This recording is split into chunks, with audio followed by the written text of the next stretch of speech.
Sir ఇక్కడ మనం చూసుకున్నట్లయితే పేర్ని నాని గారి సంగతి వచ్చినట్లయితే 3708 టన్స్ ఉన్నాయని గతంలో చెప్పారు. కానీ ఇప్పుడు అది కాదు. ఇంకోటంటే 7577 టన్స్ బియ్యం అనేది మాయమైపోయింది అన్నట్టు ఇప్పుడు మనం న్యూస్ ఛానల్స్‌లో చూస్తున్నాం కదా! బొగ్గన రాజధాని కూడా కలపండి దాంట్లో. ప్రాణం కోసం కూడా ప్రాణాలు తినేస్తున్నారు. ఇవి లీజులకి ఇస్తారంటే గవర్నమెంట్ నుంచి వచ్చి కాకుండా బియ్యం ఎక్కడి నుంచి రైతుల కాడి నుంచి వీళ్ళు ఏం పెట్టుకోరు కదా. సో అదే రేషన్ బియ్యం ఎవరి కంట్రోల్లో ఉంటాయి? ఇది నేను అఫీషియల్ అడిగేది చెప్పండి సార్, రేషన్ బియ్యం ఎవరి కంట్రోల్లో ఉంటాయి? ప్రభుత్వ కంట్రోల్లో ఉంటాయి కదా. అవే కదా అన్యాక్రాంతం అవుతున్నాయి. వాటి మీద మీరు విధి విధానాలు టేకరణం చేయండి సార్. ఎక్సెస్ రైస్ని అలా గోపెట్టలో కూర్చోబెట్టే బదులు ఎక్స్పోర్ట్ మాడ్యూల్ క్రియేట్ చేసి ఇస్తున్నారు.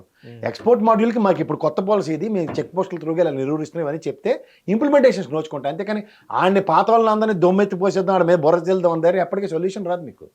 మీరు ₹1 70 లక్షలు చెక్కులు తీసుకున్నప్పుడు లేని బాధ, డీడీలు తీసుకున్నప్పుడు లేని బాధ, ఇప్పుడు కొత్త బాధలు ఎక్కడి నుంచి తెస్తున్నారు?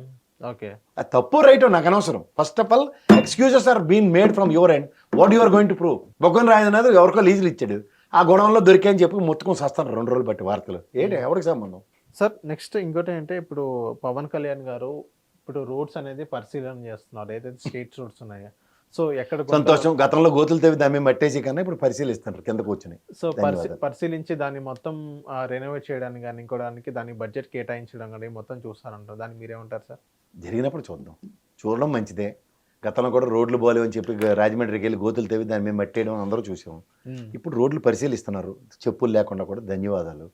దీని అవుట్కమ్ మాకు ఇంత బడ్జెట్ ఎలకేషన్ అయింది, ఇన్ని రోజుల్లో ఈ ప్రాజెక్ట్ కంప్లీట్ అవుతుందని ఎమ్మానండి బ్రహ్మాండంగా ఉంటాయి. దీనికన్నా ముందు దాని సాంద్రత, ఇన్నాళ్ళు ఎష్యూరెన్స్తో రోడ్లు వేస్తున్నాం. ఈ 3 లేకుండా మాత్రం టైం వేస్ట్ చేయొద్దని చెప్పి. అంటే గతంలో జగన్మోహన్ రెడ్డి గారు రోడ్లు వేయలేరని అనుకోవచ్చు కదా, వేయలేదనుకోవచ్చు కదా. పాత విశ్లేషణలో చెప్పినట్టుకున్నాను కదా, గత ప్రభుత్వంలో ఎన్ని డబ్బులు ఖర్చు పెట్టారో, ఈ ప్రభుత్వం ఎన్ని ఖర్చు పెట్టిందో, ఈ ప్రభుత్వ ప్రణాళిక ఏంటో అడుగుతున్నాం కదా.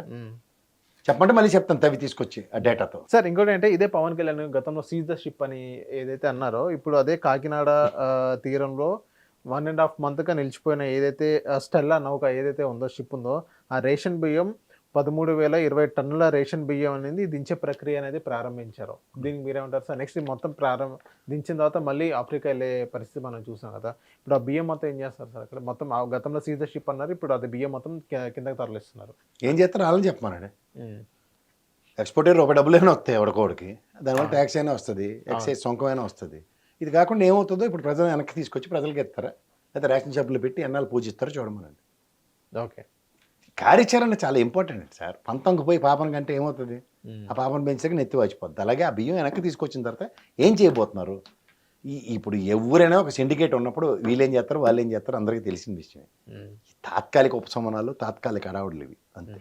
హిట్ టీవీ యాప్ ని డౌన్లోడ్ చేసుకోండి. ఇందులో short news, live news, entertainment movies అన్ని అవైలబుల్ గా ఉన్నాయి. Please download Hit TV app. Hit TV app hit TV యాప్ని ఫ్రీగా డౌన్లోడ్ చేసుకోండి.